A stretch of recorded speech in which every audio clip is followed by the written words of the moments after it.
Hello, good morning guys. Kasabong lang sumisip na sa aking mga followers, sa aking mga viewers, sa aking subscriber dito sa aking channel, sa aking YouTube Kalyo Kasabong TV. Thank you sa inyo nga lahat sa pagsubaybay sa mga content ko sa talaga sa mga nag-upload ko sa aking mga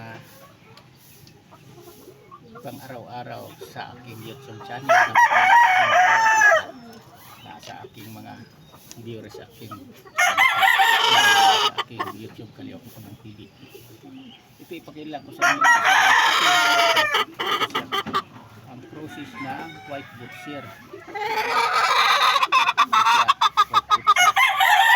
Mayroon pala akong ibigay konting tips para sa inyong mga baguhan pa lang ito. Nga ang isa kaalaga na manok natin kapag sobra kasalbahan sa ating may-ari, pahirapang pakainin, pahirapang hawakan, pag ilapag mo, ikaw habulin, sapulin, papaluin ka, madalas yan matatalo. Paabot sa umaga sa inyo ngayon sa ating mga followers ng subscriber. Kasi naranasan ko na, parang maniwala kayo, yung manok ko nga magaling talaga sa labanan yun, sa laro. Pag i-spar ko, yung kulay-pula ko nga matapang sa tao, tinuka-tuka ako noon. Nung ilaban ko na siya, sa mga takot yun nangyayari, hindi nga nakasugat sa kalaban kasi pag bitaw ko sa akin nakatingin, sa akin nakatupos, ako pang siundan. Yan totoo, delikado pang mamanukin natin ang sugat sa kalaban ng habol ng tao.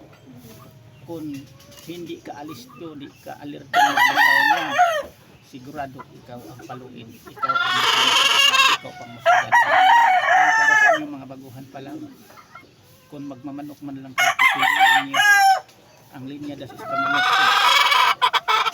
na hindi lumalaban sa tao, hindi pumapatay sa tao, pumapatay siya sa panalo niya ang laban. Di katulad ng minamanok ko na ako lang pala ang papatay niya, hindi siya marunong pumatay, kalaban niyang kapwa manok, magpatalo lang siya.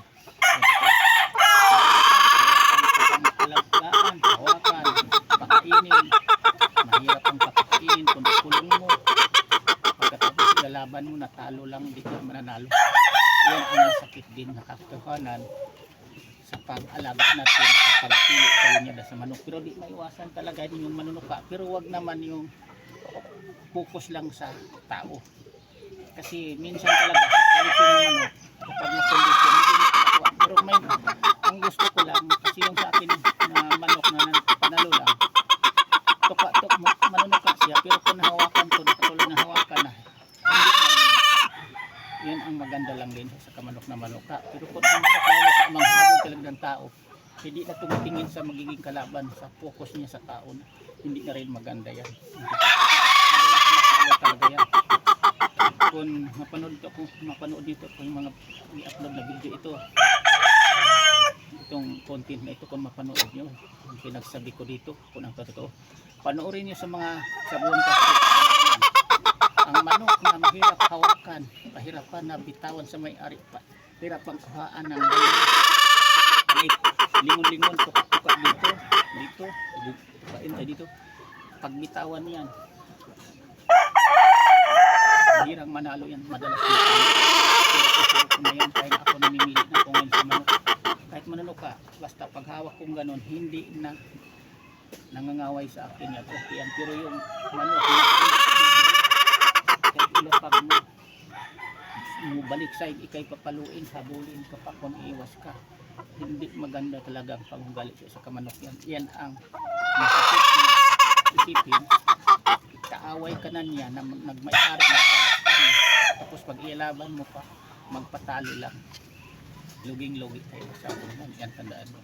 Sana mayroon kayong mapulutin-putunan sa umaga na ito ngayon kung mapanood ko videos na pagpilit ng manok, hindi lang kay imported, linyadang manalo, piliin din natin isa kamanok nga mapagkatiwalaan natin na hindi tayo mapahiya pagdating sa labanan ng manok na lamang siya sa panalo